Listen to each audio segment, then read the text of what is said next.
준비되었습니다. 네, 반갑습니다, 여러분. 여러분들과 그 2019년 오늘이 이제 1월 첫 주말인데요. 여러분들의 그 영양교사 시험 보는 데 있어 도움을 주기 위해서 오늘부터 여러분과 함께 과목별로 강의가 진행이 되겠습니다. 아마 1월부터 5월까지는 기본적으로 전 과목에 대한 상세 강의가 있을 겁니다. 그래서 여러분이 그 상세 강의를 잘 들어줘야 나중에 문제풀이 할 때 우리가 문제를 잘 여러분이 푸는데 지장이 없습니다. 여러분들한테 미리 말씀드리고 싶은 거는 시험 문제를 제가 똑같이 맞힐 수는 없습니다. 그거는 불가능합니다. 문제를 몰래 빼내기 전에는 불가능하고요. 다만 중요한 거는 똑같습니다. 그 중요한 거를 바라보는 거. 이것이 이 분야에서 이게 중요하다는 거는 누구나 똑같거든요. 그 분야를 전공한 사람이라면. 그렇다면 문제의 어떤 조사나 어떤 문제의 어떤 우리나라 말은 좀 다를지 몰라도 문제에서 물어보는 내용은 변할 수가 없습니다. 그런 걸 여러분이 잘하기 위해서는 요 이론 강의를 지겹더라도 꾸준히 여러분이 좀 이렇게 수강을 해야 되겠습니다. 제일 좋은 방법은 반복해서 듣는 겁니다. 반복해서 듣는 것보다 좋은 게 없더라고요. 그러니까 여러분들이 이 수업을 좀 끝까지 잘 좀 들어주기 바라고요. 물론 중간중간 제가 여러분한테 당부를 드리겠습니다만은 공부할 때는 약간 우둔한 게 좋습니다. 그냥 이렇게 잔머리 쓰지 말고 그냥 우둔하게. 작년에 제가 이걸 해보니까 모집 인원이 줄었다고, 예비 모집 인원 줄었다고 난리 나고 막 울고 그런 학생도 있었어요. 근데 나중에는 모집 인원이 훨씬 원래 계획보다 늘어났거든요. 그러니까 여러분들이 너무 그렇게 주변 상황에 큰 영향을 받지 말고 확실한 건 뭐냐면 여러분한테 평생 직장을 제공하는 국가 시험 치고는 경쟁률이 낮다. 그거는 사실입니다. 그거는 우리가 인정해야 됩니다. 경쟁률이 그 정도밖에 안 되는 국가 시험 별로 없습니다. 그리고 여러분이 한 번 되면 영원히 가잖아요. 그래서 여러분들이 그런 면에서 이 영양교사라고 하는 것은 그만큼 가치가 있다는 말씀을 드리고요. 그 작년에 제가 해보고 학생들이 저한테 좋았던 점으로 말한 거는 질문을 잘 받아준다는 거였어요. 그런 메일이 되게 많이 왔습니다. 그래서 이번에도 여러분이 질의응답을 해주시면 언제든지 제가 좀 빠르게 답변을 드릴 것이고요. 가급적 인터넷으로 물론 들어도 되겠습니다만 이 현장에 나와서 들으시는 것들이 매우 매우 좋아요. 그래서 현장에 나와서 그렇다고 제가 이런 말 하니까 또 사이버로 듣는 학생들이 현장에서 수업할 때 쉬는 시간에 뭔가 특별한 얘기를 해주는 게 아닐까 이런 또 걱정을 하는 메일이 오는데 그런 건 없어요. 그래서 없지만 그래도 현장에서 억지로라도 들어주면 어떻게 보면 그 시간 동안에도 여러분이 수업이 되는 거니까 그렇게 좀 가급적 현장에 나와서 아침 이른 시간이지만 좀 나와서 들어주길 바라고요. 그래서 여러분이 저한테 질문을 하실 때는 물론 이렇게 강의실에 나오시는 분들은 질문하셔도 그죠? 쉬는 시간이나 또 저희가 수업이 9시부터 1시까지로 한 이유는 원래 한 수업은 한 12시 반쯤이면 끝날 거예요. 나머지 30분은 질문을 합니다. 그래서 과거에 보면 또 그 30분이라는 시간이 모자르더라고요. 워낙 질문들이 많아가지고. 그래서 여러분이 그런 것들을 잘 이용하시면 되겠고요. 아니면 나오시기가 어렵거나 그때를 놓쳤다 하면 저한테 메일을 보내주시면 돼요. 그래서 메일을 보내주시면 제가 여러분들한테 답변을 드리겠습니다. 그래서 이건 메일을 제가 그냥 개인적으로 쓰는 메일이니까요. 아니면 네이버로 이렇게 보내주시면 되겠습니다. 여러분이 이렇게 해서 메일을 보내주시면 어떤 질문이든지 상관없어요. 그리고 여러분이 이런 메일로 질문을 보낼 때 성함을 굳이 쓸 필요가 없습니다.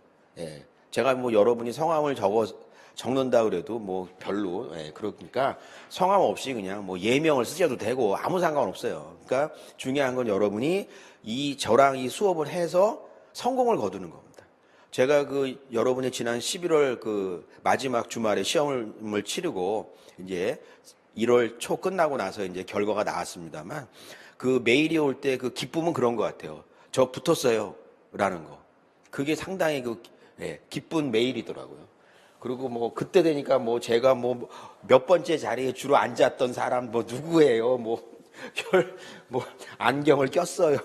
외모까지 이렇게 자기의 어떤 신체 특징까지 하면서 제가 바로 그 학생이었어요. 이렇게 아마 기분이 되게 좋으니까 그런 걸 보낸 것 같아요. 그래서 여러분이 최종 결과만 그렇게 나오면 된다, 이렇게 말씀을 드리고요. 어쨌든 중간중간 여러분들에게 이 과목 강의하는 중에 몇 가지 이제 중요한 내용들 좀 설명을 드리게 되겠습니다. 어쨌든 식품학부터 강의를 하고요. 식품학 강의가 끝나면 여러분들이 어려워하는 생화학 요약 부분을 할 겁니다. 그래서 여러분이 아마 지난해 시험을 보신 분도 있고, 요즘의 문제 추세가 이 생화학 쪽, 그러니까 고급 영양학이라고 우리가 보통 이름을 부르죠. 그쪽의 문제가 많이 나올 수밖에 없는 그런 출제진의 구성이 되고 있다라는 말씀을 다시 한번 드립니다. 그래서 여러분이 그런 걸 잘 이해를 해야 된다, 이렇게 말씀드리고요. 그 다음에 뭐 영양 판정, 식사요법, 영양학, 그 다음에 뭐 단체급식, 식품 위생학, 그 다음에 영양교육까지 여러분들이 물론 생애주기 영양학도 있고요. 관련한 문제들을 여러분과 함께 그 관련한 내용들을 다 같이 한번 풀어보는 시간이 되겠습니다. 사실 제가 오늘 첫 수업이라서 학생이 한 명도 없을 줄 알고 그냥 나왔어요. 뭐 1월 첫 주부터 누가 이렇게 들을까 했는데, 지금 이렇게 나오신 분들은 여러분이 미리 준비하고 있다는 면에서 그만큼 다른 사람보다 한 발 앞서가고 있다, 그런 기쁜 마음으로 수업을 들어주시기 바라고요. 오늘 여러분들과 첫 시간 식품학인데요. 첫 번째 수분부터 한번 배우겠습니다. 이 식품학이라는 내용이 나올 때 학생들이 많이 하는 질문이 그겁니다. 식품학은 그렇게 문제가 많이 나오지 않는데요? 라는 얘기죠. 그래서 실제로 보면 또 식품학만 가지고 많이 나오는 것 같지는 않습니다. 근데 식품학을 왜 해야 되냐? 학생들이 놓치는 부분이 뭐냐면, 조리 관련한 문제는 사실 식품학과 바로 연결이 됩니다. 사실은 식품학을 잘하는 사람은요, 조리학 공부하기가 너무 편합니다. 식품학을 잘하는 사람은요, 나중에 영양학 공부하기도 매우 편합니다. 그런데 학생들은 자꾸 식품학에서 문제가 직접적으로 안 나온다고 해서 운에 맡기는 학생들이 굉장히 많더라고요. 식품학을 아예 안 하는 학생도 봤어요, 제가. 식품학은 한두 문제니까 그냥 포기할래요. 너무 어려워요. 근데 그렇게 되면 조리학에서도 어려움을 겪습니다. 왜냐하면 조리학에서 여러분이 아시겠지만 색소 같은 것들이 많이 나오거든요. 조직감이 많이 나오거든요. 여러분이 조리학에서 두부를 배우잖아요. 두부 만드는 거, 두부가 생기는 기본 원리가 어디서 나오죠? 바로 식품학에서 나오거든요. 그래서 항상 시험 문제를 출제하는 사람은 한 분야에서만 문제 내는 것보다는 여러 분야를 섞어서 냅니다. 그러다 보니까 여러분들이, 물론 지난번 수능에서도 여러분이 아마 기억이 나시겠지만 국어 문제인지 과학 문제인지 모를 지문이 나왔죠. 엄청나게 긴 지문이 나왔는데 과학적인 현상이었어요. 근데 국어 문제였거든요. 바로 그겁니다. 조합을 이뤄서 문제를 내요. 그래서 여러분이 어떤 강좌든지 과목이든지 포기하면 안 됩니다. 그래서 이렇게 가급적 한 사람이 여러 과목을 강의할 수 있는 것이 사실은 좋은 겁니다. 그래야 수업을 할 때 여러 개의 그 과목에 있는 내용들을 연계시켜서 수업할 수가 있거든요. 어쨌든 수분입니다. 수분하면 여러분이 수분 쪽에서 시험 문제 낼 만한 건 무엇이 있을까요? 일단 앞에 내용에 들어가기 앞서서 수분하면 여러분이 가장 시험 문제 낼 만한 거는 바로 수분에 의해서 어떤 변화 요인이 있는 현상입니다. 수분이 많으냐 적으냐에 따라 반응이 많이 일어나고 조금 일어나고, 대표적인 것이 여러분이 아시는 마이알 반응 같은 거죠. 수분이 있고 없음에 따라 마이알 반응의 정도는 영향을 받습니다. 또 수분이 있고 없음에 따라 영향을 받는 대표적인 반응이 뭐죠? 지방의 산패입니다. 지방의 산패도 여러분이 아시겠지만 수분이 전혀 없을 때는 반응이 어느 정도 있다가 수분이 오히려 증가하면 반응 속도가 내려가다가 다시 반응 속도가 증가해요. 무슨 말이냐면 수분에 의해서 이렇게 그래프를 보면 이런 식의 그래프를 보이거든요. 지방의 산패가. 그러면 출제위원회 입장에서는 어떨까요? 수분 가지고 문제 내진 않아요. 무슨 얘기냐면 수분은 가로치고 무슨 반응? 생화학 이런 거 물어보는 사람 없죠. 누가 물어보겠어요. 근데 수분 가지고 물어보는 건 무엇을 물어본다? 지방의 산패와 수분과의 관계, 이런 걸 물어본다 이거죠. 그래서 수분이라고 하는 요 분야에서만 내는 것이 아니라 지방의 산패와 연결시켜서 낸다. 마이알 반응과 연결시켜서 낸다라는 거죠.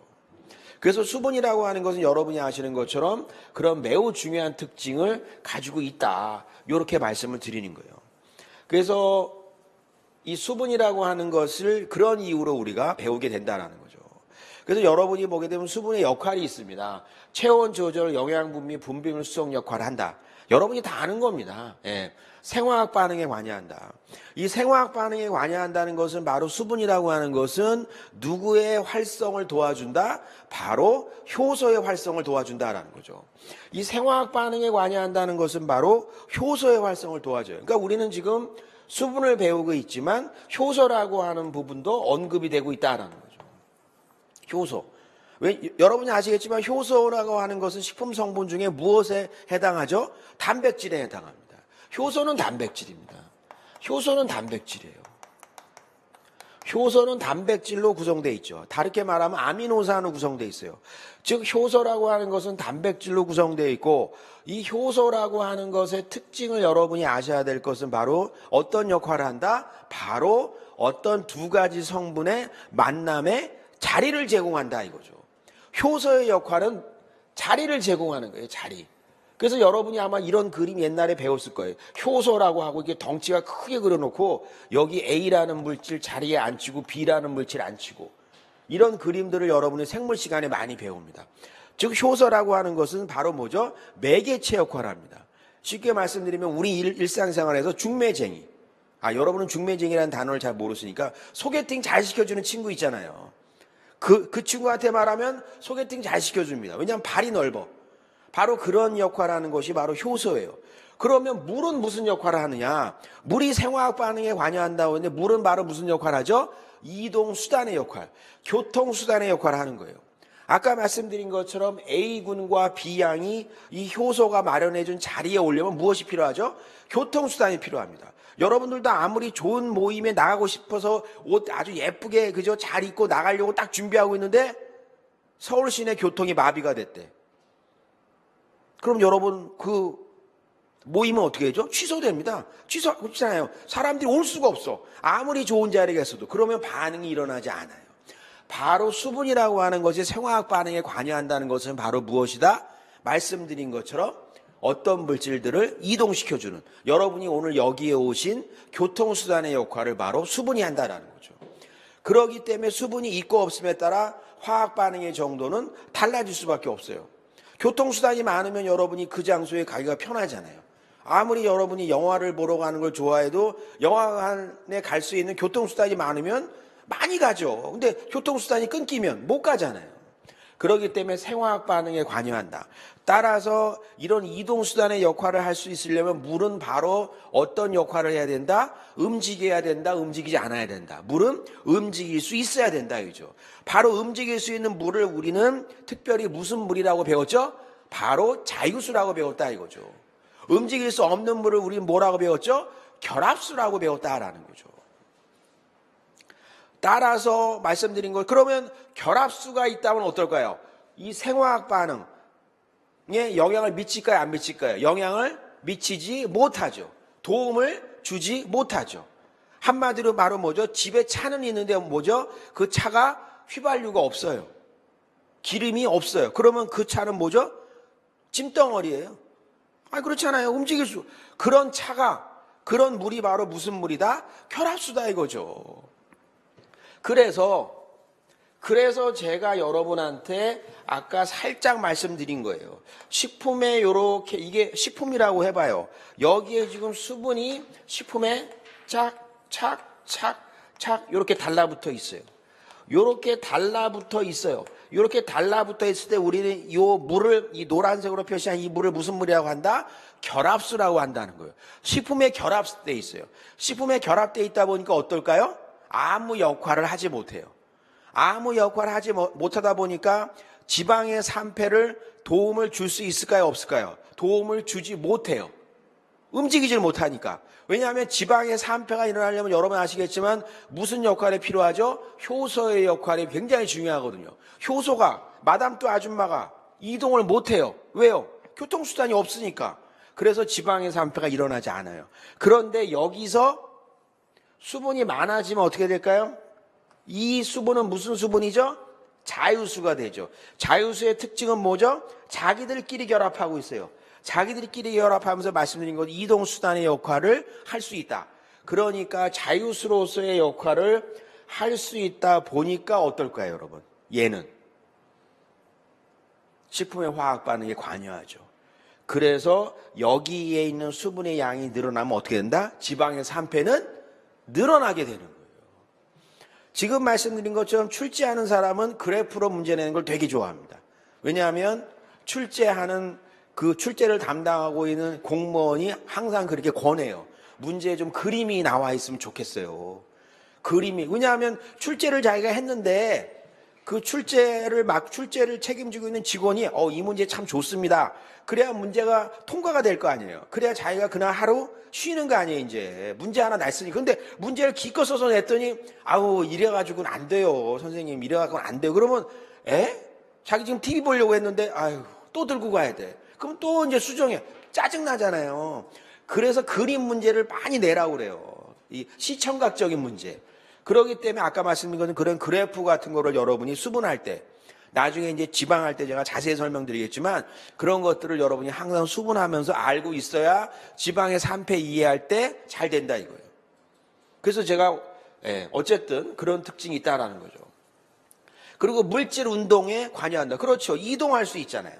막 이동할 수 있어요. 이동에 관여한다는 것은 여러분들이 아시는 것처럼 물에다가 잉크 같은 거 뿌려놓으면 어때요? 물에다 잉크 뿌려놓으면 잉크가 퍼져나가죠. 잉크가 왜 퍼져나가죠? 잉크에 모터가 달렸어요? 아니요. 근데 잉크가 퍼져나가.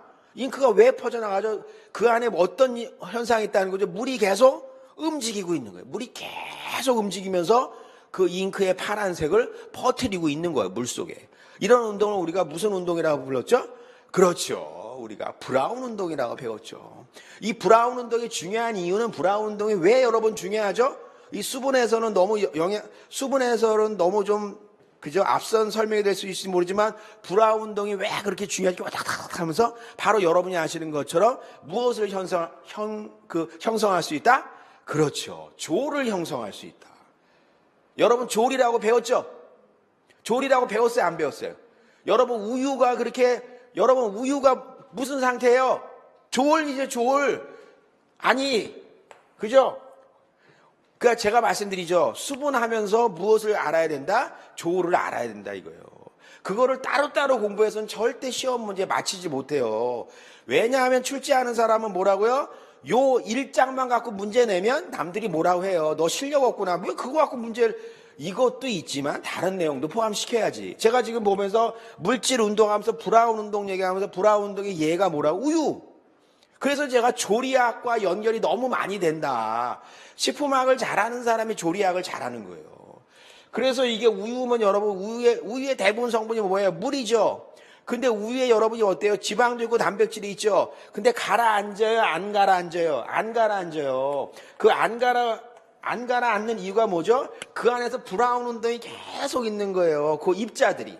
지방 입자, 단백질 입자 이런 것들이 브라운 운동으로 서로 퉁퉁 치면서 가라앉지 않도록. 가라앉으려고 하면 옆에 있는 애가 퉁 치고 이게 바로 브라운 운동이 쑥 퍼져나가는 운동.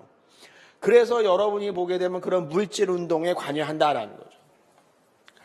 또한 삼투 현상에 관여해요.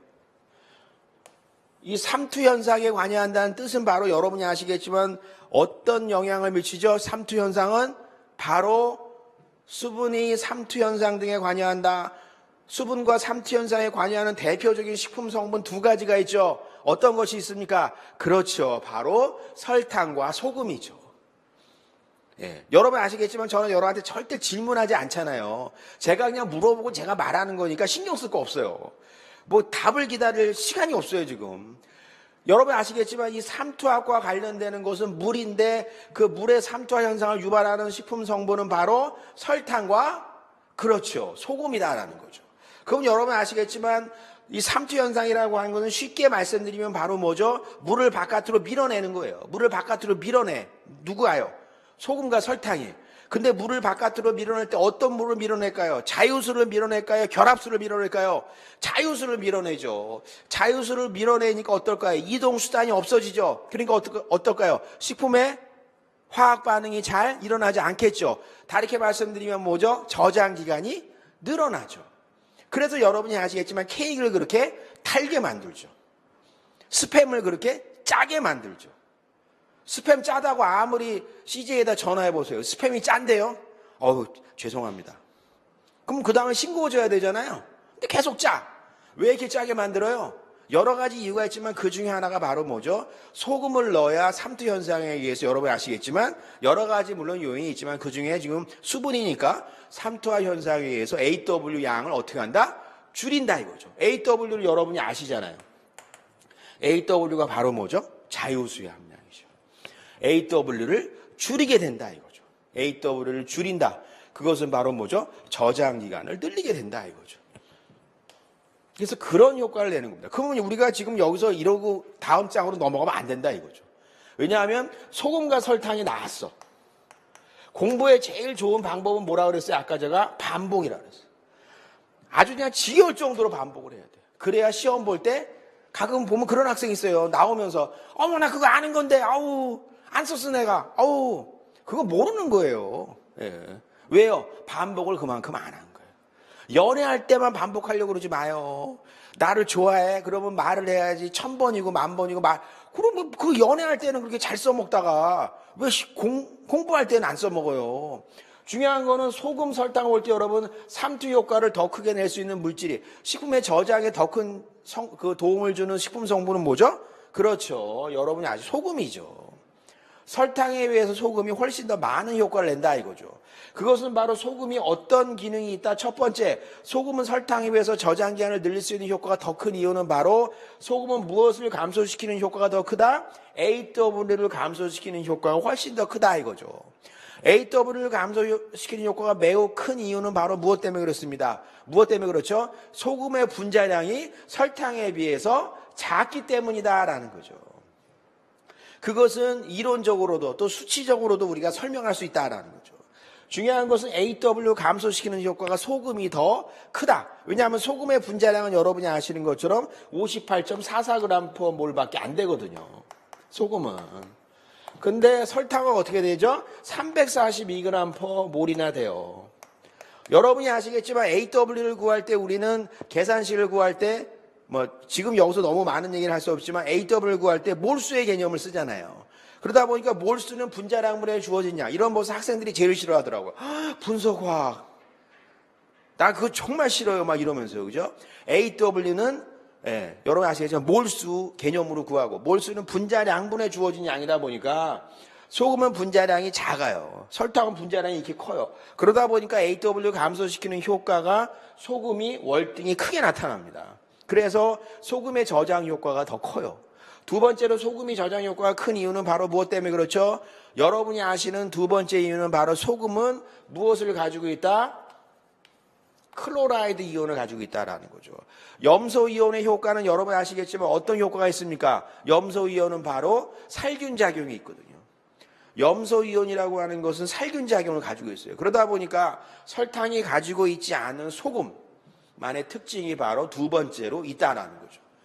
또한 소금이 그래서 두 번째로는 클로라이드의 살균 효과가 있다라는 거죠. 세 번째로 소금이 그런 효과를 더 낼 수 있는 가장 또 중요한 이유는 바로 뭐죠? 소금은 무슨 결합을 변화시킬 수 있죠? 그렇죠. 바로 펩타이드 결합. 여러분 아시겠지만 아미노산과 아미노산이 연결이 됩니다. 그래서 아미노산과 아미노산이 연결돼서 이런 펩타이드 결합이 생긴다 이거죠. 이런 펩타이드 결합이 생겨요. 이런 펩타이드 결합이 생기고 여러분 아시겠지만 이런 펩타이드 결합을 분해시키는 효소가 바로 단백질 가수분해 효소입니다. 그런데 이런 NaCl이 여기 들어가면 어떤 경우가 생기죠? 이 펩타이드 결합을 변화시킵니다. 펩타이드 결합을 변화시킵니다. 무슨 얘기냐면 펩타이드 결합. 아미노산과 아미노산이 연결되어 있는 이 펩타이드 결합의 모양이 NaCl에 의해서 저렇게 변화되면 원래 모양은 뭐였다고요? 원래 모양은 이거였다 이거죠. 원래 모양은 이거였는데 이렇게 변화가 됐어요. 이렇게 변화가 되면 어떨까요? 저거를 가수분해하는 효소는 저거를 인지할 수 있어요 없어요? 인지하지 못하죠.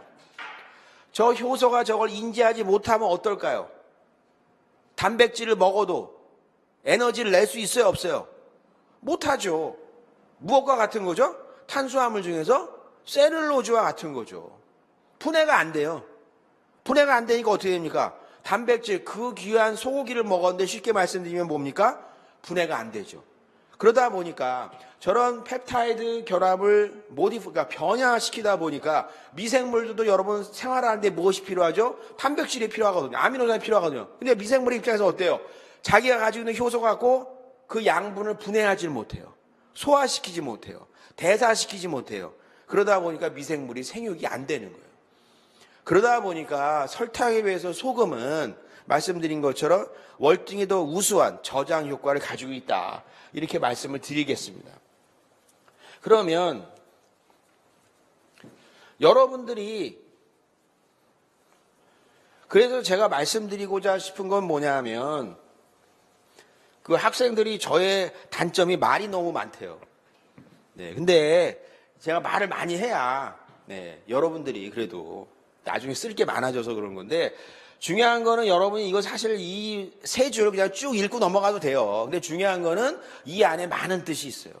그리고 출제 이유는 뭐라고요? 여기 이런 데서 문제를 내는 거예요. 이런 데서. 그럼 학생들은 안 배운 데서 나왔어요. 막 자꾸 이러는데 그게 아니거든요.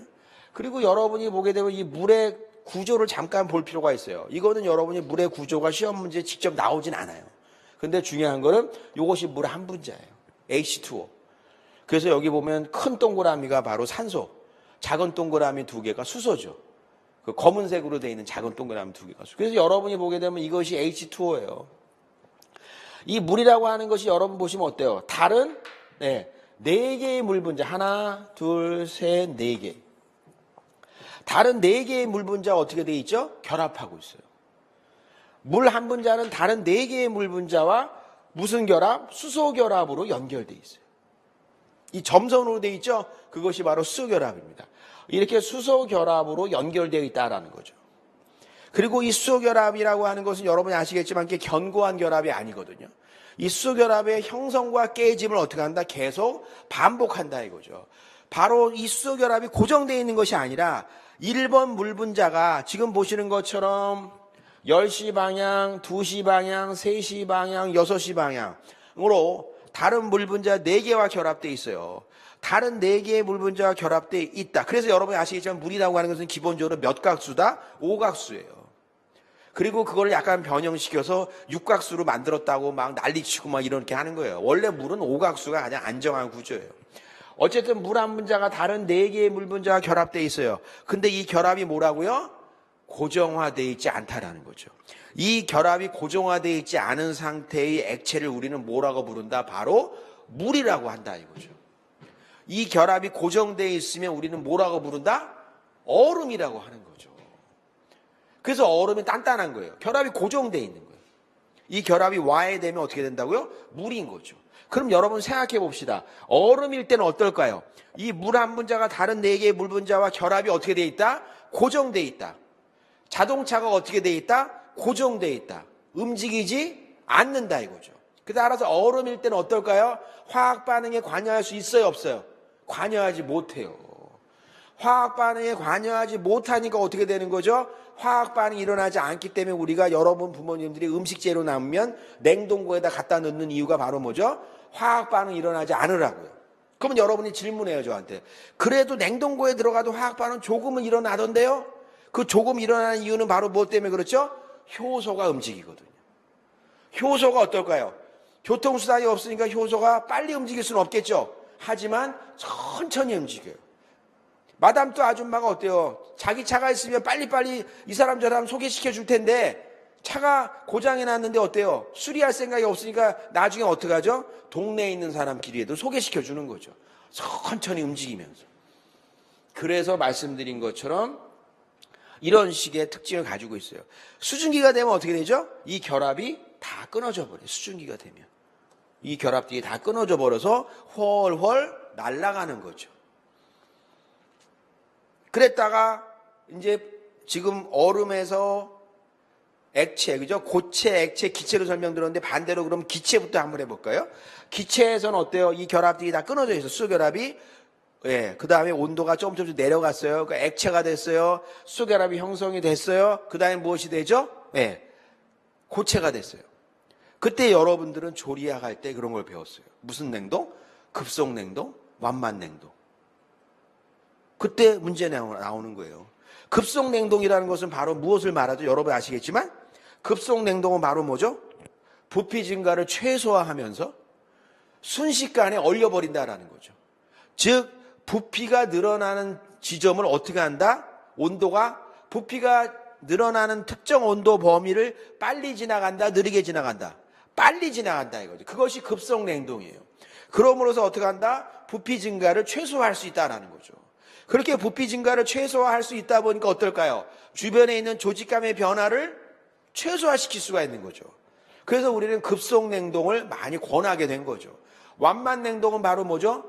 최대 빈결정 형성 시기를, 그 온도를 느리게 지나가죠. 느리게 지나가다 보니까 어때요? 부피가 증가할 수밖에 없겠죠. 부피가 증가하다 보니까 옆에 있는 품질에 나쁜 영향을 줄 수밖에 없다라는 거죠. 그래서 어쨌든 이런 특징들을 가지고 있다라고 말씀을 드리겠습니다. 일정한 정도의 수소 결합을 유지하고 있다라는 거죠. 예. 일정한 정도의 수소 결합을 유지하고 있어요. 아까 여러분이 보신 것처럼 물 한 분자는 어때요? 다른 4개의 물 분자와 수소 결합을 항상 유지하고 있어요. 이 결합은 매우 다이나믹하다라는 거죠. 다이나믹하면서 어때요, 여러분? 결합과 깨짐을 계속 반복하죠. 결합과 깨짐을 반복한다는 의미가 바로 액체 상태를 말하고, 그것이 바로 무엇을 준다? 이동성을 준다, 안 준다? 준다 이거죠. 결합과 깨짐을 반복해. 그리고 이 결합과 깨짐을 반복하는 물은 자유수예요, 결합수예요?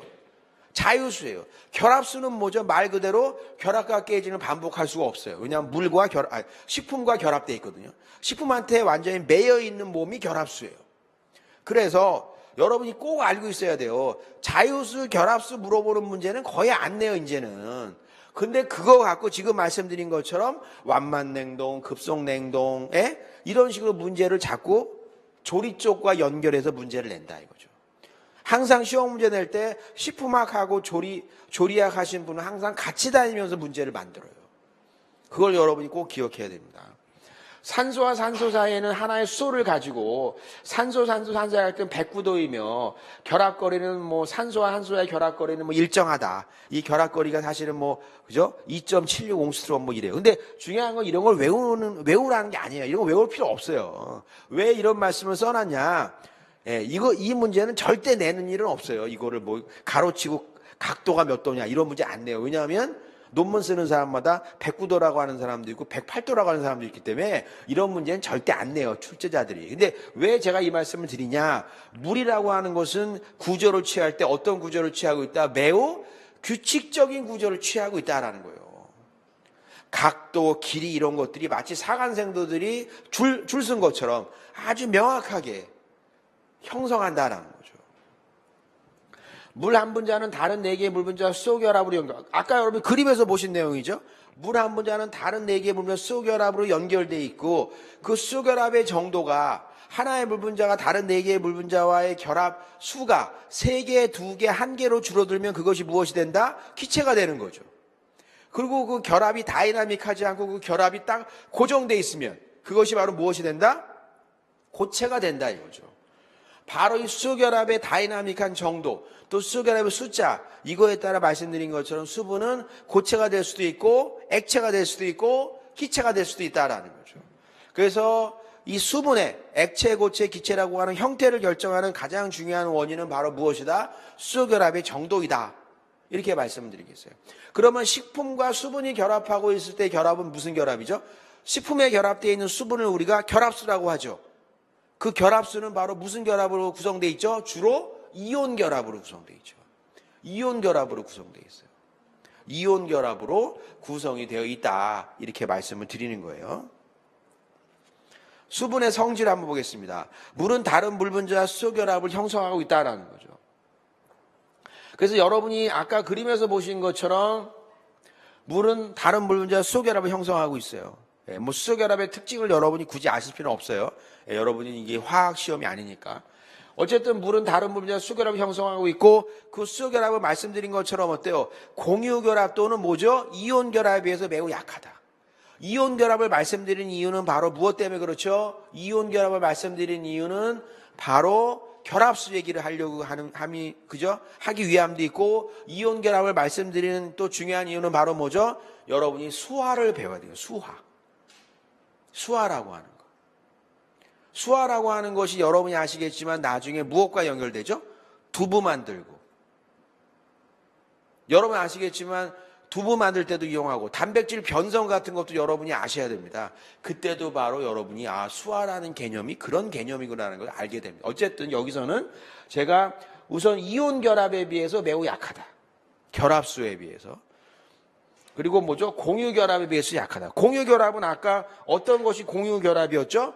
여러분이 보시는 것처럼 이렇게 돼 있고 이렇게 돼 있을 때 공유 결합이 뭐였죠? 이 결합이 공유 결합이에요. 이 결합이 공유 결합. 이 결합이 공유 결합입니다. 물이 물과 결합되어 있는 것은 무슨 결합? 수결합.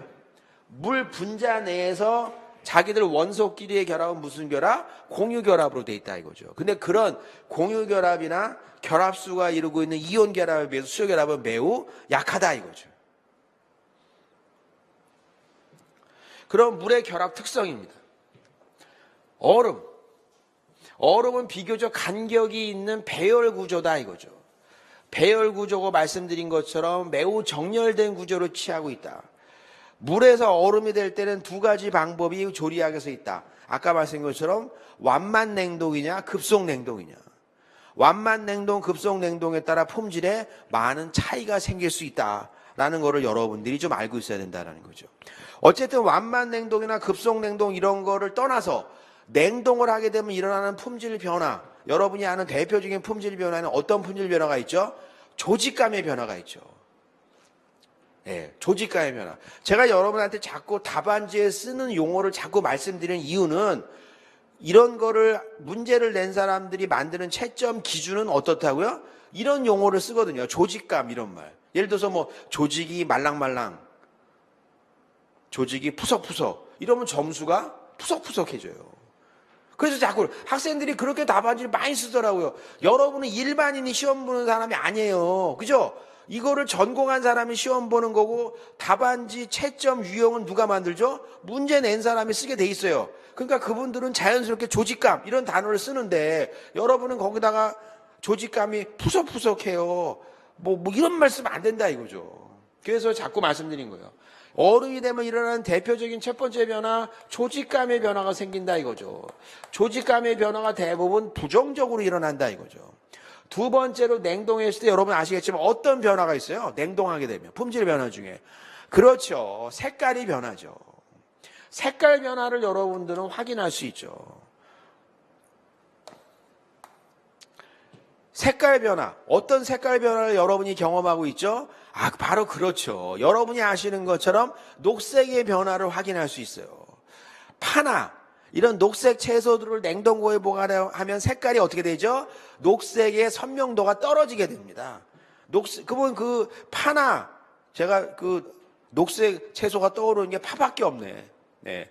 뭐 냉동고에다 상추 넣는 사람은 별로 없어가지고 어쨌든 그런 만약에 파를 냉동고에 넣어놨어요.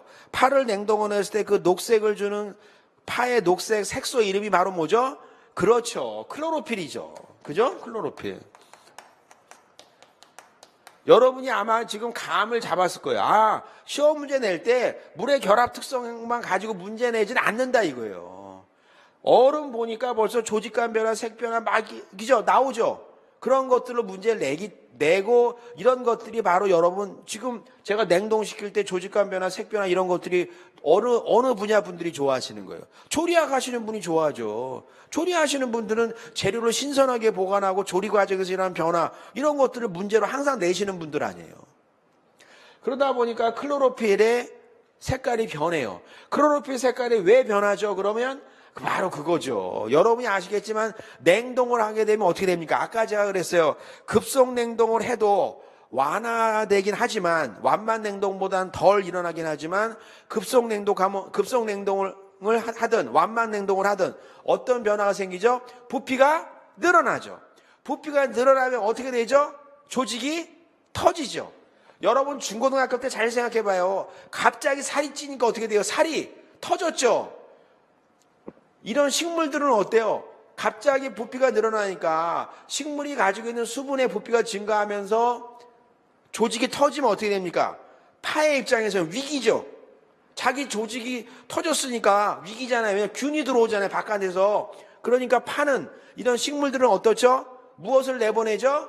산을 내보내죠. 자기를 보호하려고. 식물은 자기를 피할 수 있는, 자기를 보호할 수 있는 수단이 없어요. 그러다 보니까 산을 내보내는 거예요. 산이 나와요. 그래서 클로로필, 냉동했더니 산이 나오면서 클로로필이 산을 만나 조직이 터지면서, 그러면 클로로필에 있는 어떤 미네랄이 떨어져 나와요. 산에 의해서. H 플러스 이온이 산이잖아요. 그럼 무엇이 떨어져 나오죠? 클로로필에 무슨 미네랄을 가지고 있죠? 그렇죠. 마그네슘 이가 이온을 가지고 있죠. 그래서 마그네슘 이가 이온이 떨어져 나오게 돼요. 그러면서 색깔이 어떻게 되죠? 녹색의 선명도가 줄어들게 되는 거죠. 아시겠어요? 예. 그럼 뭐 지금은 색소 얘기는 꺼낸 것도 아니에요. 나중에 색소는 자세히 배우는데 제가 말씀드리고 싶은 건 뭐라고요? 출제하는 사람은 넘나든다 이거예요. 계속 넘나. 왜냐하면 자기가 그 분야를 다 알잖아요. 그래서 제가 자꾸 말씀드린 거예요. 여기서 얼음, 물, 수증기, 물은 결정 구조가 붙여져 있으며, 맞아요. 이렇게 책에 이렇게 써 있어요. 근데 요거 갖고만 문제를 내지는 않는다 이거죠. 이런 거 사람들이 뭐하러 문제 내겠어요. 얼음 보는 순간 어떻게 되죠? 얼음에서 생기는 것 같고 한번 변화 갖고 문제를 내봐야 되겠는데? 그렇잖아요. 그러면 조리학 하시는 분이 바로 달려들어서 이런 거 갖고 우리가 문제 한번 내봅시다. 대상은 뭐로 할까요? 그럼 상추로 할까요? 파로 할까요? 이런 식으로 문제가 되거든요. 그래서 말씀드린 것처럼 색깔이 이렇게 변하게 된다. 뭐 예로서 클로로필. 뭐 이것만 있는 것이 아니죠 또. 근데 시간이 너무 많이 가고 있죠. 그렇지만 여러분이 좋아하니까. 그래서 보게 되면 고기 같은 것도 어때요? 냉동을 오래 두면 색깔이 변하죠. 붉은색 고기가 무슨 색깔로 변하죠? 갈색으로 변해요. 갈색으로 변한다 이거죠. 갈색으로 변한 이유는 바로 뭐죠? 여러분이 아시는 것처럼 고기의 색깔을 내는 색소 이름이 바로 뭡니까? 마이오글로빈이죠. 고기의 색깔을 내는 색소는 마이오글로빈이다 이거죠. 그래서 여러분이 아시는 것처럼 마이오글로빈이 그런 색깔을 낸다 이거죠. 이 마이오글로빈이 색깔을 내는데 왜 냉동하게 되면 색깔이 변하죠? 두 가지 이유가 있다라는 거죠. 냉동하게 되면 어떻게 되죠? 고기에 무엇이 많죠? 수분이 많죠. 수분이 많으면서 어떻게 됩니까? 글로빈 단백질이 변성이 일어나죠.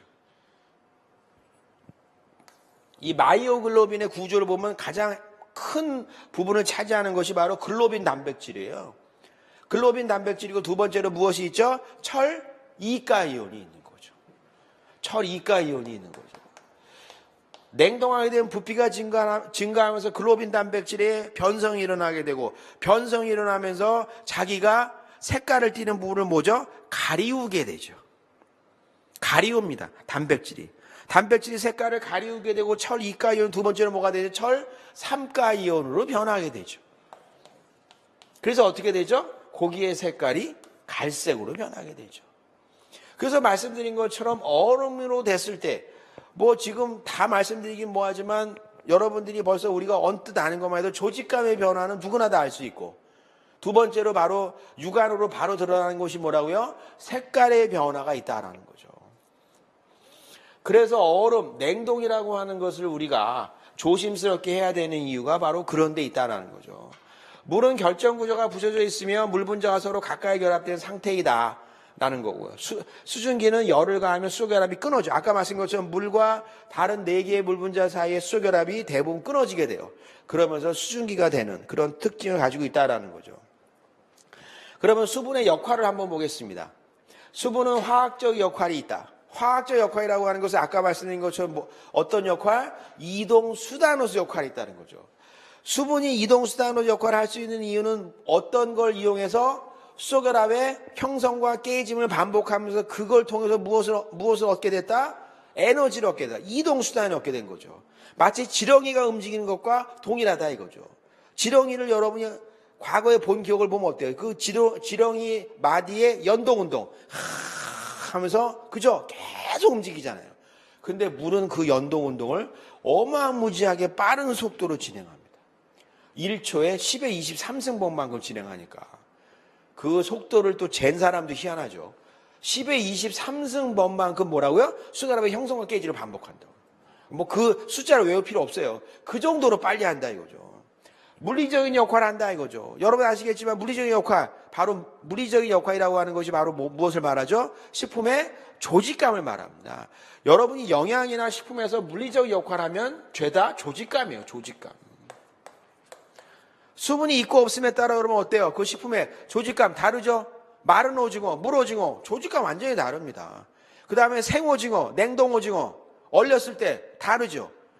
즉 수분이 고체이냐 액체이냐, 그리고 수분이 없어졌어요.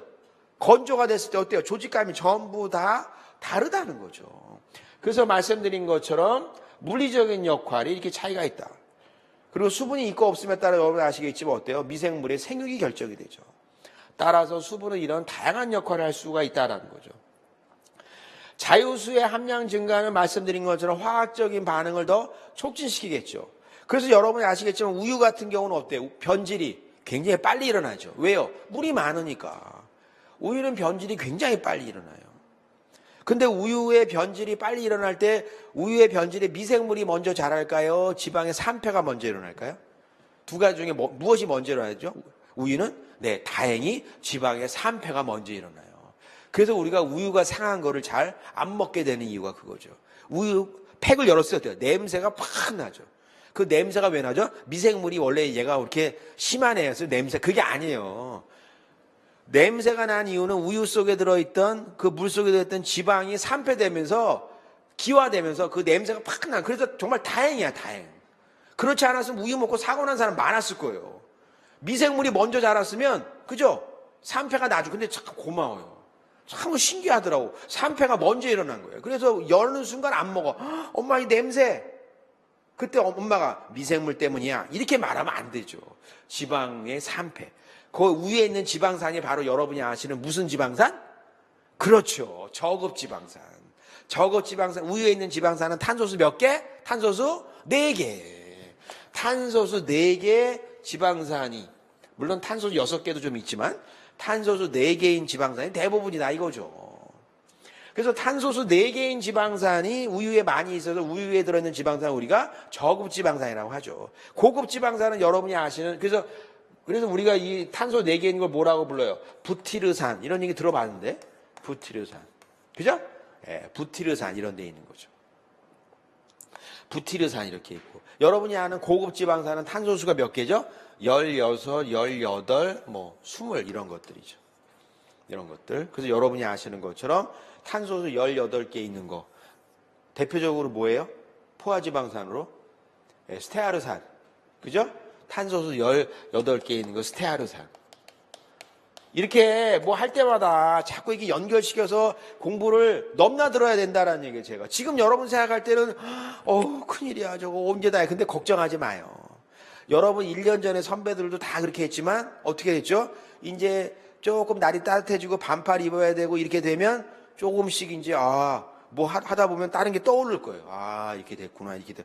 공부는 그렇게 해야 시험을 잘 보는 겁니다. 그래야 시험을 잘 보시는 거예요. 아까도 계속 말씀드리지만 시험 문제는 절대 요 페이지에서 그냥 내는 그런 출제위원은 아무도 없다. 아무도 없어요. 그러면 출제위원이 될 자격이 없어요. 다 연결시켜서 내거든요. 그래서 어쨌든 스테아르산이 있고 탄소수 18개 이중결합 하나 있으면 올레산. 이렇게 있으면 뭐가 되는 거죠? 리놀레산. 이렇게 하면 뭐가 되는 거죠? 리놀렌산. 그죠? 예, 이런 것들을 여러분들이 알아주시기 바라고요. 이렇게 하고 탄소 4개 있으면, 탄소 20개 이중결합 4개 있으면 무슨 산? 아라키돈산. 그죠? 아라키돈산. 이중결합 5, 8, 11, 14. 왜 제가 이 말씀을 드리냐면 이런 것들을, 용어들을 여러분이 잘 알아야 됩니다. 잘 알아야 여러분이 나중에 어떻게 한다? 뭐 포화지방산, 물포화지방산 이런 거 할 때, 특히 학생들이 제일 모르는 것이 식품 쪽에서 지방 나오면 많이 틀리더라고요. 이상하게 지방이 약하더라고요. 네. 그래서 여러분이 이런 것들도 좀 물리적 역할에서 우리가 좀 알아야 된다라고 말씀드리겠습니다. 그래서 자유수의 함량 증가는 화학적 반응, 아까 말씀드린 것처럼 우유에서 그런 변화들이 쉽게 일어난다. 지방의 산패가. 그리고 미생물 반응을 증가시킨다. 그 식품에 저장기에 영향을 주고 수분을 제거하면, 그죠? 예. 아까 말씀드린 것처럼 물 오징어가 마른 오징어가 되면 어때요? 조직과 완전히 달라지죠. 예. 큰 영향을 주게 된다. 수분은 또한 경제적인 역할도 있다. 그러니까 경제 역할이라는 것은 이제 무거운 것과 가벼운 것의 차이죠. 수분이 제거되면 어때요? 가볍잖아요. 예, 그래서 뭐 생수 같은 것이 제일 큰 문제가 뭐예요? 생수가 비싼 것도 있지만 마트에서 가지고 오는 게 문제잖아요. 무거워가지고. 그래서 보면 집에서 꼭 마트에서 뭐 살 때 생수는 배달을 시키죠. 네, 그런 거 같은 거예요. 영양학적인 역할을 가지고 있다. 수분이 있고 없음에 따라 영양적인 어떤 변화가 있을 수 있다. 이렇게 말씀드리겠습니다. 수분의 역할이다. 먼저 화학적 의의부터 한번 볼게요. 수분은 화학 변화에 있어서 용매 또는 성분들의 운반체로서의 기능을 수행한다. 수분 그 자체가 직접 반응 성분으로서 화학적 변화를 유발한다 이거죠. 지금 여러분 보게 되면 트라이올레인이 있어요. 지금 예를 들어서 나와 있습니다. 트라이올레인이다라는 거죠. 트라이올레인이라고 하는 것이 하는 순간 제가 아까 그랬잖아요. 여러분이 이런 시험을 준비하는데 트라이올레인 그러는데 제가 누구래? 이러면 안 된다 이거죠. 트라이올레인 하면 여러분이 탄소가 18개 이중결합 하나 있고 그죠? 올레익 액시드. 올레익 액시드는 여러분이 아시겠지만 어디에 많이 들어있죠? 어떤 기름? 올리브유에 많이 들어있죠? 예, 올리브유에 잔뜩 들어있는 겁니다. 이것이 바로 트라이올레인이다라는 거죠. 이 트라이올레인 탄소가 18개 이중결합 하나인 것이 있어요. 여러분 아시겠지만 지방이라고 하는 것은 무엇과 무엇이 연결되어 있는 겁니까? 지방? 예, 바로 글리세롤. 글리세롤과 무엇이 연결되어 있죠? 지방산이 연결되어 있죠. 이번 시험에도 글리세롤 관련한 거 하나 나오지 않았어요? 예. 그렇게 중요하다고. 아니, 뭐, 다른 학생, 어떤 학생이 저한테 메일이 왔는데, 뭐, 글리세롤 관련한 건가 봐. 그렇게 중요하다고. 본인도 그래요. 내가 그런 게 아니라, 제가 그렇게 중요하다고 했대요. 근데 자기가 착각해서 딴 걸 썼대. 그래서 막 너무 아깝다고. 근데, 예. 붙었더라고요, 그 학생은 또. 그 다음에 이번에 메일이 왔는데. 그래서 보면, 글리세롤과 지방산. 글리세롤은 여러분이 아시겠지만 이거죠. 글리세롤. 이 글리세롤은 너무 오늘 많은 걸 얘기하면 안 되지만 여러분이 알아야 될 것이 생화학 쪽에서 글리세롤은 어디서 와요? 그렇죠. 해당 작용할 때 여러분이 많이 들어본 물질이 있어요. 글리서알데하이드 3인산. 글리서알데하이드 3인산. 또 뭐가 있죠? 디하이드록시 아세톤 1인산. 여기서 글리세롤이 연결이 돼요. 사실은 글리세롤이라고 하는 것이 붕 떠서 나오는 것이 아니라 글리세롤은 뭐라고요? 글리서알데하이드 3인산, 디하이드록시 아세톤 1인산. 이것과 연결이 돼요. 오늘 여러분 첫 시간인데 너무 걱정하지 마요. 앞으로 1년은 이런 소리를 듣다 보면 아주 이제 한번 제가 이렇게 지난해 보니까 10월쯤 되니까 학생들이 지겹다 그러더라고요. 알아요, 저 이제. 알아요. 이제 그만해도 된대. 그 정도로 실력들이 여러분 변하더라고요. 근데 그러기 위해서 뭐죠? 꾸준히 해야 된다. 수업 시간에 꼭 나오고 바로 뭐죠? 주중에 최소한 한 번은 또 들어야 돼요. 제가 뭐 3번, 4번 들으라고 그러진 않는데 한 번은 또 들어보고 책 보고 자꾸 그러면요. 실력이 진짜 쌓인다니까요. 진짜 쌓여요. 여러분은 몰라요.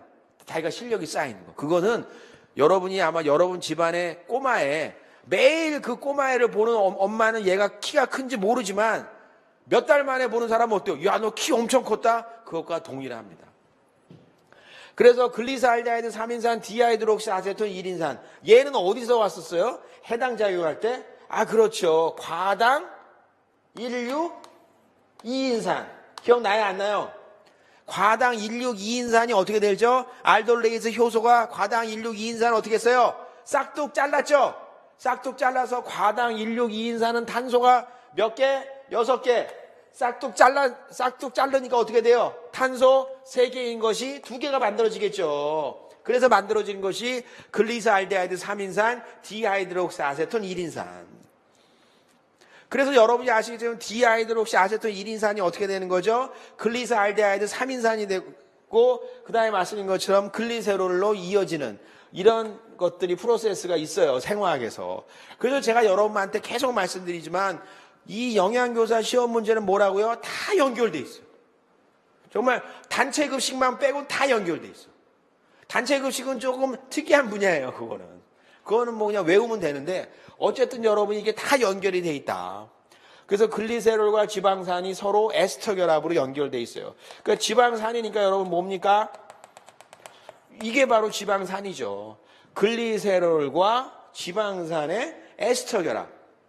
그 에스터 결합을 가지고 우리가 뭐라고 부르는 거죠? 트라이글리서라이드라고 부르는 거죠. 그래서 그걸 여러분들이 많이 봤죠. TG.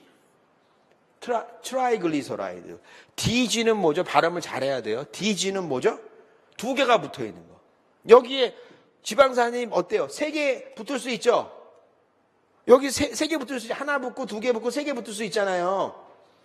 이것과 이것이 반응하니까. 그래서 이렇게 되잖아요. 이렇게 되잖아요. 이렇게 되죠. 이렇게 되는 거죠. 이렇게 되는 거예요.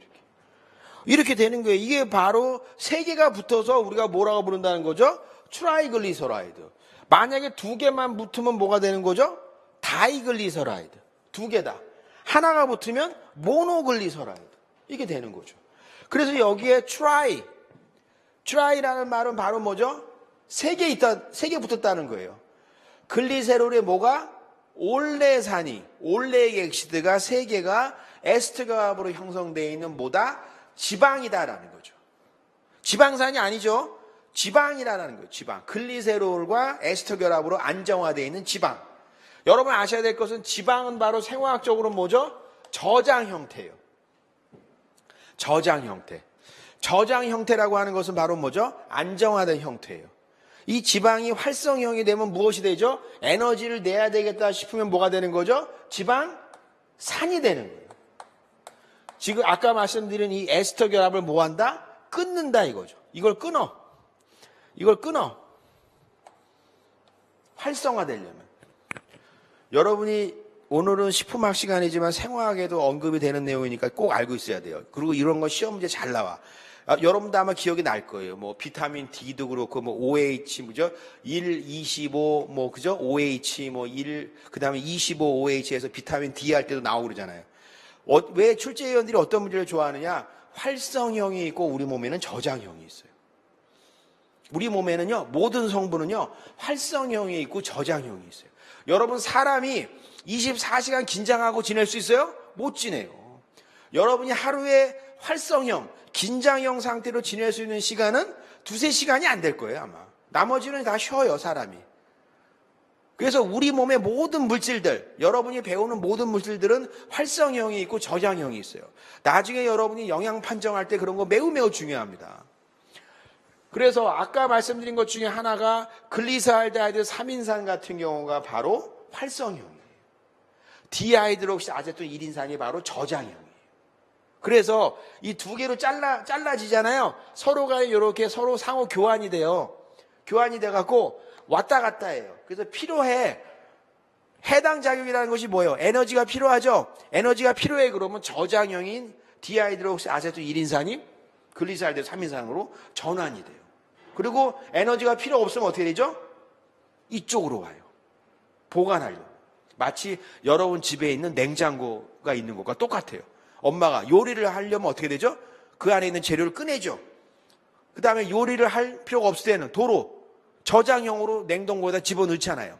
우리 몸은 그런 것이 있고 그런 것들에 관한 유형 출제 문제가 굉장히 많이 나옵니다. 생화할 때는. 그래서 문제 많이 여러분도 아마 경험이 아마 있을 텐데 활성형을 물어보고 저장형을 물어보고 자꾸 이래요. 그런 것들을 여러분이 좀 알아야 됩니다. 어쨌든 트라이올레인이 있어요. 트라이올레인이 있고 여러분이 보시는 것처럼 어떻습니까? 물을 만나면 그리고 물만 만나서 되는 것이 아니라 여기 무엇이 있죠? 아까 제가 말씀드렸죠. 물이라고 하는 것이 이동수단이면 그 자리를 마련해주는 무엇이 필요하다? 효소가 필요하다. 리파제가 바로 뭐죠? 효소죠. 효소. 리파제가 효소예요. 리파제가 효소고 지금 여러분이 보시는 것처럼 제가 아까 말씀드렸죠. 무엇과 무엇으로 잘라진다? 글리세롤과 지방산. 올레산으로 잘라지죠. 그러면 이 올레산은 무엇이 되는 거예요? 저장형이에요? 활성형이에요? 활성형이에요. 올레산. 활성형이라는 뜻이 바로 뭐죠? 산패가 일어날 가능성이 많아지는 거죠. 다르게 말하면 뭐죠? 분해가 일어날 가능성이 많은 거죠. 우리 몸에서 지방이 에너지를 낼 때 꼭 거쳐야 되는 과정이 바로 뭐죠? 지방을 무엇으로 바꾸는? 지방산으로 바꾸는 과정이 먼저 꼭 일어나야 돼요. 그것이 대사의 시작이에요. 마치 단백질을 무엇으로 바꿔야 대사가 진행이 되죠? 무엇으로 바꿔야? 아미노산으로 바꿔야 대사가 진행이 되는 거예요. 탄수화물을 무엇으로 바꿔야 생화학 대사가 진행이 되죠? 탄수화물을 포도당으로 바꿔야 대사가 진행이 되는 거예요. 여러분이 밥을 먹고 탄수화물, 그죠? 여러분이 쌀을 드셔서 잘게 부수는 건 뭐죠? 소화죠. 그 소화된 탄수화물을 포도당으로 만드는 과정이 바로 그 포도당에서 에너지를 내는 과정이 바로 뭐죠? 그것이 생화학적인 대사예요. 그래서 어쨌든 중요한 건 여러분 리파제라고 하는 효소가 기능을 발휘할 때 무엇이 필요하다? 수분이라고 하는 것이 필요하다. 이렇게 말씀을 드린다는 거죠. 그 다음에 자기 자신을 작게 하는 능력인 표면장력이 크다 이거죠. 수분은 자기 자신을 작게 하는 능력인 표면장력이 커서 이동성이 매우 좋아요. 그래서 여러분 아시겠지만 물이라고 하는 것의 특징을 한번 딱 보시면 어떻죠? 엄청난 파도로, 그죠? 바다에 가면 엄청난 파도로 여러분한테 다가오지만 아침 고요 수목원 가서 아침에 산책할 때 보면 어때요? 나뭇잎에 물방울 요만한 거 하나 있죠? 또르르 흘러내리죠? 물은 바로 뭐죠? 자기 자신을 작게 할 수 있는 능력을 가지고 있어요. 자기 자신을 작게 할 수 있는 능력을 가지고 있으니까 어떨까요? 우리 몸 여기저기, 우리 식품 여기저기로 이동하는데 불편할까요? 아니면 좋을까요? 좋을 수밖에 없죠. 그렇잖아요. 작으니까 이동을 잘하잖아, 이동을. 그래서 얘는 화학적인 반응을 매우 잘 할 수 있어요. 그리고 말씀드린 것처럼 물이라고 하는 것의 특징이 있어요. 여러분이 알아야 될 두 번째 특징이 바로 무엇이 있냐? 여러분 A라는 사람이 있어요. A라는 사람은 수학만 잘해. 그러면 이 A라는 사람 결혼할 때 오는 친구들은 누구죠? 다 수학자들이 오겠죠. 물리학자가 오죠. 막 두꺼운 안경 막 쓰고 보이지도 않고 막. 예. 근데 B라는 사람이 있는데 이 사람은 뭐죠? 수학도 잘해요. 수학 천재래. 근데 주말에는 축구 또 선수야. 그럼 이 사람 결혼식장에 가면 어떻죠? 이렇게 안경 낀 사람만 오는 것이 아니라 막 운동복을 입고 오는 사람도 많아. 다양하겠죠. 물이 그런 특징이 있어요. 물이 무엇이냐면 이거 한번 보세요. 이걸 외우라는 게 아니에요. 전자를 끌어당기는 능력은 전기 음성도의 차이가 큰 원소들이에요. 무슨 얘기냐? H2O죠, 물이.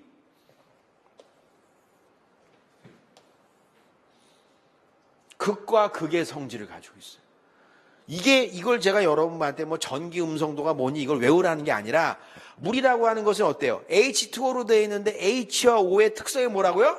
아주 전혀 다른 특성을 가지고 있어요. 전자를 끌어당기는 능력에 있어서 굉장히 다른 특성을 가지고 있어요. 근데 뭐죠? 같이 있어요. 그럼 어떨까요? 얘네들이 운반하는 물체는, 얘네들이 운반하는 성분은 한 가지 성질만 운반할까요? 아니면 서로 다른 성질을 운반할 수 있을까요? 서로 다른 성질을 운반할 수 있겠죠. 그렇기 때문에 물이라고 하는 것은, 수분이라고 하는 것은 매우 화학적 역할을 뭐한다? 잘할 수 있다는 거죠. 화학적 역할을 잘할 수 있는 이유, 지금까지 배운 거 첫 번째 이유가 바로 뭐죠? 이동성이 매우 크다. 아까 그랬죠. 수결합의 형성과 깨짐을 굉장히 반복하니까 분명히 이동성이 컸어요. 잘 이동해. 이동을 매우 잘해요. 이동을 매우 잘하고 두 번째 특징이 바로 뭐죠? 자기 자신을 크게 만들어요. 조그맣게 만들어. 조그맣게 만들 수 있어. 그러니까 쉽게 말씀드리면 모터사이클이에요. 모터사이클이 어때요? 여러분 집에다 택배 물건 갖다 줄 때 바로 문 앞에까지 갖다 줄 수 있어요. 왜요? 자기가 작으니까. 이동을 매우 잘할 수 있어. 세 번째로 바로 뭐죠? 여러 가지 성질을 가진 물질을 모두 이동시켜 줄 수 있어. 그러니까 얘가 화학적인 어떤 기능을 잘할 수 있을까요? 없을까요? 잘할 수 있죠. 잘할 수밖에 없죠. 여러분이 누구한테 택배를 시켰는데 그분이 택배를 굉장히 잘해. 이유는 뭐죠? 아까 말씀드렸죠. 수결합의 형성과 깨짐을 반복하니까 매우 빠르다. 매우 빨라. 두 번째가 바로 뭐죠? 자기가 덩치가 작아서 어때요? 집 앞에까지 물건을 바로 갖다 줄 수 있어. 표면 장력이 커서 지금 말씀인 것처럼 자기 자신을 작게 하는 능력이 있어요. 세 번째 어떤 기능이 있다? 택배를 할 때 김치만 택배할 수 있는 것이 아니라 다이아몬드도 택배할 수도 있고, 그죠? 여러 가지를 다 택배할 수 있어. 그러니까 어떨까요? 화학적 역할이 중요할까요? 그죠? 화학적 역할을 굉장히 잘할 수가 있다라는 거죠. 지금 말씀드린 것 같은 역할을 수분이 바로 화학적 의미에서 할 수 있다는 거예요. 이해가 가요? 이런 역할을 못하게 하는 제일 좋은 방법은 뭐라고요? 지금 반대로 물어봤어요, 제가. 이런 역할을 못하게 하는 제일 좋은 방법은 뭡니까? 그 오토바이, 빨리 움직이는 오토바이를 못 움직이게 하면 되죠. 못 움직이게 하는 방법이 뭐예요? 얼려버리면 되지. 그래서 무엇이 중요한 저장 방법으로 등장했다? 냉동이라는 것이 나왔다. 바로 이런 화학적 의미를 가지고 있다. 이렇게 말씀드리겠습니다. 그래서 우선 화학적 의미까지만 하고요. 10분 쉬고 그 다음에 물리적 의미를 보겠습니다. 네, 오늘 여러분 첫 시간 수업 듣느라고 수고 많았습니다. 잠시 후에 만나요. 감사합니다.